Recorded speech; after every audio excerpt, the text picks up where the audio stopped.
Hi കൂട്ടുകാരെ, എല്ലാവർക്കും മിസ്സാർ ക്രിയേഷൻസിലേക്ക് സ്വാഗതം. ഇന്ന് നമ്മൾ കൂട്ടുകാരുടെ സെക്കൻഡ് ടെർമിനൽ ഇവാലുവേഷന് വേണ്ടിയിട്ട് അഥവാ ക്രിസ്മസ് പരീക്ഷയ്ക്ക് വേണ്ടിയിട്ട് നിങ്ങളുടെ EVS പാഠപുസ്തകത്തെ ആസ്പദമാക്കിക്കൊണ്ടുള്ള ഒരു ക്വസ്റ്റ്യൻ പേപ്പറാണ് ഡിസ്കസ് ചെയ്യാനായിട്ട് പോകുന്നത്. അപ്പോൾ കൂട്ടുകാർ ആരെങ്കിലും ആദ്യമായിട്ടാണ് ഈ ചാനൽ കാണുന്നതെങ്കിൽ സബ്സ്ക്രൈബ് ചെയ്യുക. തൊട്ടടുത്ത് കാണുന്ന ബെൽ ബട്ടൺ കൂടെ എനേബിൾ ചെയ്ത് കഴിയുമ്പോൾ ഞങ്ങളിടുന്ന എല്ലാ ക്ലാസ്സുകളുടെ വീഡിയോസും എല്ലാ എക്സാം സ്പെഷ്യൽ വീഡിയോസും കൂട്ടുകാർക്ക് നോട്ടിഫിക്കേഷനായിട്ട് ലഭിക്കും. അപ്പോൾ നമുക്ക് നേരെ വീഡിയോയിലേക്ക് കടക്കാം. കൂട്ടുകാരെല്ലാവരും എക്സാം എഴുതിയിട്ടുള്ളവരാണ്. ഇവിടെ നോക്കിയാൽ അറിയാം, പരിസര പഠനമാണ്. 3ാം ക്ലാസ്സിലെ കൂട്ടുകാർക്ക് വേണ്ടിയിട്ടാണ്. പിന്നെ കൂട്ടുകാരുടെ പേര്, ഡിവിഷൻ, അതുപോലെ തന്നെ സ്കൂളിൻ്റെ പേരൊക്കെ എഴുതാനായിട്ട് ഇവിടെ സ്ഥലം കൊടുത്തിട്ടുണ്ട്. അവിടെ കൃത്യമായി കൂട്ടുകാർ എഴുതി വയ്ക്കുക. ഇനി നമുക്ക് ഓരോ പ്രവർത്തനങ്ങളായിട്ട് നോക്കാം. 6 പ്രവർത്തനങ്ങളാണ് കൂട്ടുകാർക്ക് എക്സാമിനുള്ളത്.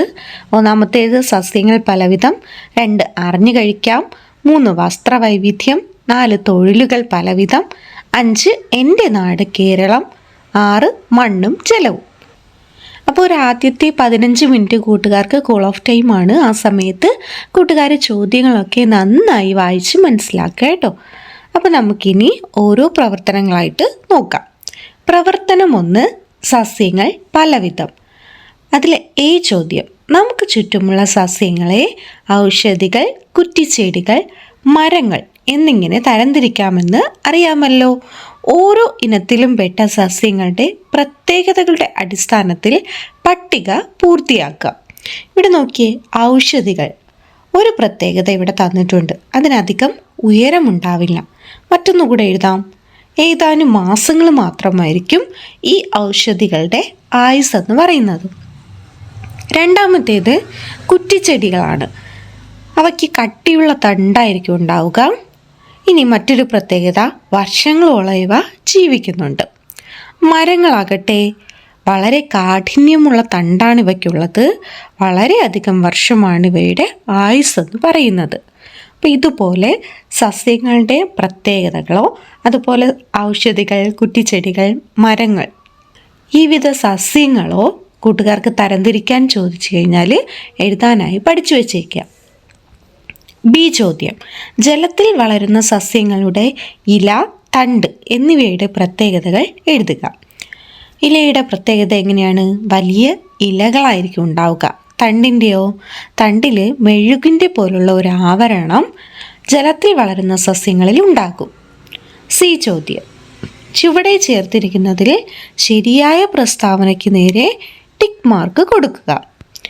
എന്താണ് പ്രസ്താവനകൾ? വായിച്ചു നോക്കിയേ.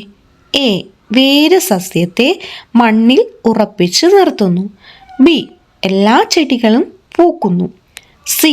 സസ്യത്തിനാവശ്യമായ ആഹാരം തണ്ടിലാണ് നിർമ്മിക്കുന്നത്. ചെടികളിലെ എല്ലാ പൂക്കളും കായയായി മാറുന്നില്ല. ഇതിലെ ശരിയായ 2 പ്രസ്താവനകളാണുള്ളത്. നമുക്ക് ടിക്ക് മാർക്ക് കൊടുക്കാം. Option A, option D. ഇനി നോക്കിയേ, പ്രവർത്തനം 2, അറിഞ്ഞു കഴിക്കാം. വിവിധ തരം ഭക്ഷ്യവസ്തുക്കളെ അവയുടെ സവിശേഷതകൾക്കനുസരിച്ച് വർഗീകരിക്കുന്ന പ്രവർത്തനത്തിൻ്റെ ഭാഗമായി അമ്മു തയ്യാറാക്കിയ പട്ടികയാണ് ഇവിടെ തന്നിരിക്കുന്നത്. പട്ടിക കണ്ടോ കൂട്ടുകാരെ? പഴങ്ങൾ, പച്ചക്കറികൾ, ധാന്യങ്ങൾ എന്നിങ്ങനെ 3 വിധത്തിൽ സസ്യങ്ങളെ അവയുടെ സവിശേഷതകൾക്കനുസരിച്ച് അമ്മു തരംതിരിച്ചിട്ടുണ്ട്. പക്ഷേ അത് തെറ്റല്ലേ? നമുക്കിനി ആ പട്ടിക ശരിയായിട്ട് ക്രമീകരിക്കാൻ അമ്മുവിനെ സഹായിക്കാം. ചോദ്യം, പട്ടിക ശരിയായി ക്രമീകരിക്കുന്നതിന് അമ്മുവിനെ സഹായിക്കാമോ? ഉത്തരം എഴുതാം. പഴങ്ങൾ, മുന്തിരി, ഓറഞ്ച്, ആപ്പിൾ. പച്ചക്കറികളോ? വെണ്ടയ്ക്ക, വെള്ളരി, വഴുതന. ധാന്യങ്ങൾ, ചോളം, ഗോതമ്പ്, അരി. ചോദ്യം, വിവിധ തരം ഭക്ഷ്യവസ്തുക്കൾ ഭക്ഷണത്തിൽ ഉൾപ്പെടുത്തണം എന്ന് പറയുന്നത് എന്തുകൊണ്ടാണ്? വിവിധ തരം ഭക്ഷ്യവസ്തുക്കളിൽ വിവിധ തരത്തിലുള്ള വിറ്റാമിനുകളാണ് അടങ്ങിയിരിക്കുന്നത് അല്ലേ? അപ്പോൾ അവ നമ്മുടെ ഭക്ഷണത്തിൽ ഉൾപ്പെടുത്തി കഴിഞ്ഞാൽ നമ്മുടെ ശരീരത്തിന് ആവശ്യമായ വൈറ്റമിനുകളൊക്കെ ലഭിക്കും. അതുകൊണ്ടാണ് വിവിധ തരം ഭക്ഷ്യവസ്തുക്കൾ നമ്മുടെ ഭക്ഷണത്തിൽ ഉൾപ്പെടുത്തണമെന്ന് പറഞ്ഞിരിക്കുന്നത്. പ്രവർത്തനം 3, വസ്ത്രവൈവിധ്യം. ഈ ചോദ്യം നോക്കിയേ. തനുവും അച്ഛനും കൂടി തുണിത്തരങ്ങൾ വാങ്ങാൻ കടയിലെത്തി. വേനൽക്കാലമാണ് വരാൻ പോകുന്നത്. ഏത് തരത്തിലുള്ള വസ്ത്രമാണ് വേനൽക്കാലത്ത് അനുയോജ്യമായത്? എഴുതാം. ഉത്തരം പരുത്തി വസ്ത്രങ്ങളാണ് വേനൽക്കാലത്ത് അനുയോജ്യമായ വസ്തുക്കളെന്ന് പറയുന്നത്. ബി ചോദ്യം. വേനൽക്കാലത്ത് ധരിക്കുന്ന വസ്ത്രങ്ങളുടെ എന്തെല്ലാം സവിശേഷതകൾ നിങ്ങൾക്കറിയാം? എഴുതുക. ഉത്തരം എഴുതിക്കോളൂ. ഈർപ്പം വേഗത്തിൽ വലിച്ചെടുക്കാൻ കഴിയണം, വായു സഞ്ചാരം ഉറപ്പാക്കുന്നവയായിരിക്കും, മതിയായ ആയവുള്ളതാവും. സി ചോദ്യം. തണുപ്പിനെ അതിജീവിക്കുന്നതിന് ചെമ്മരിയാടിൻ്റെ രോമം ഉപയോഗിച്ച് നിർമ്മിക്കുന്ന വസ്ത്രം ഏതാണ്? കമ്പിളി വസ്ത്രം. അടുത്ത് പ്രവർത്തനം 4, തൊഴിലുകൾ പലവിധം. ഈ ചോദ്യം നോക്കിയേ. താഴെ തന്നിരിക്കുന്നവയിൽ വീട് നിർമ്മാണവുമായി ബന്ധമുള്ള ജോലികൾ എന്തെല്ലാം?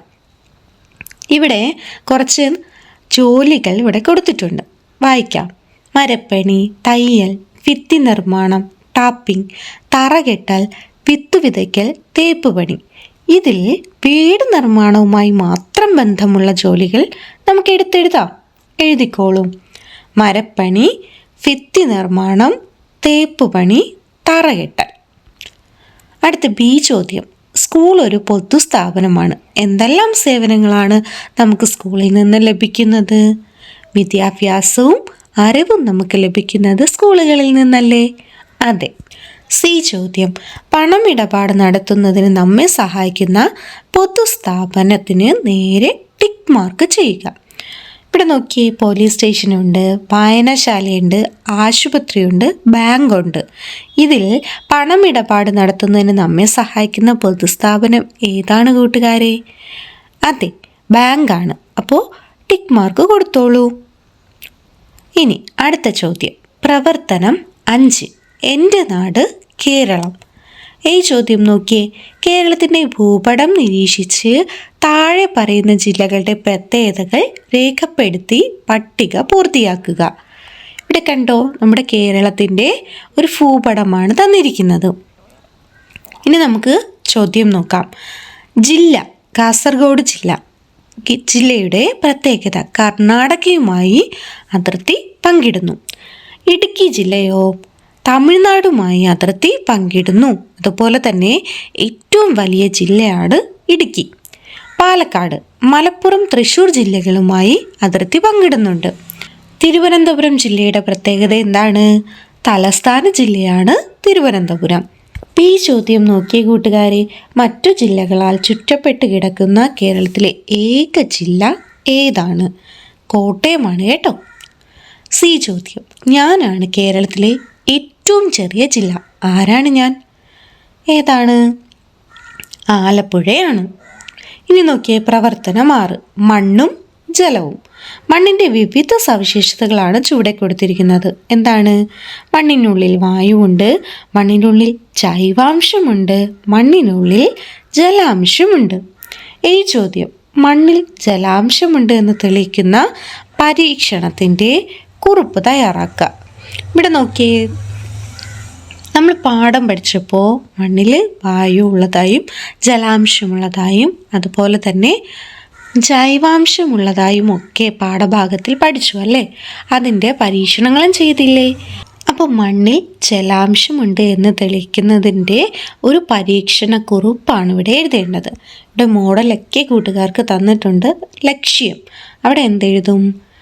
അതെ, മണ്ണിൽ ജലാംശം ഉണ്ട്. രണ്ടാമത്തേത് എന്തൊക്കെ സാമഗ്രികളാണ് വേണ്ടത് അതിവിടെ കൊടുത്തിട്ടുണ്ട്. ഉദ്യാനത്തിലെ മണ്ണ്, സുതാര്യമായ പ്ലാസ്റ്റിക് കുപ്പി. ഇനി എങ്ങനെയാണ് പരീക്ഷിക്കുന്നതെന്നും അതിൽ നിന്ന് നിങ്ങൾക്ക് കിട്ടിയ നിരീക്ഷണം എന്താണെന്നും നിഗമനം എന്താണെന്നും എഴുതാം. ബി ചോദ്യം. പഠനയാത്രയുടെ ഭാഗമായി അമ്മുവും കൂട്ടുകാരും മണ്ണ് പരിശോധന കേന്ദ്രത്തിലെത്തിയപ്പോൾ അവിടുത്തെ ബോർഡിൽ കണ്ട വാചകമാണ് താഴെ കൊടുത്തിരിക്കുന്നത്.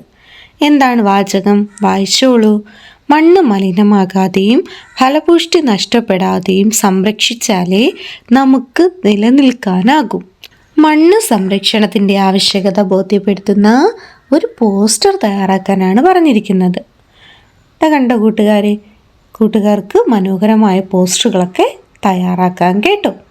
അപ്പോൾ കൂട്ടുകാരെ, നമ്മൾ 3ാം ക്ലാസ്സിലെ EVS പാഠപുസ്തകത്തെ ആസ്പദമാക്കിക്കൊണ്ടുള്ള പ്രീവിയസ് ക്വസ്റ്റ്യൻ പേപ്പറാണ് പഠിച്ചത്. അപ്പോൾ കൂട്ടുകാർക്ക് ക്ലാസ്സുകൾ ഇഷ്ടമാവുകയാണെങ്കിൽ ലൈക്ക് ചെയ്യുക, നിങ്ങളുടെ ഫ്രണ്ട്സിന് കൂടെ ഷെയർ ചെയ്ത് കൊടുക്കുക. അപ്പോൾ അടുത്ത എക്സാം സ്പെഷ്യലുമായിട്ട് നമുക്ക് ഒരുമിച്ച് കാണാം. താങ്ക്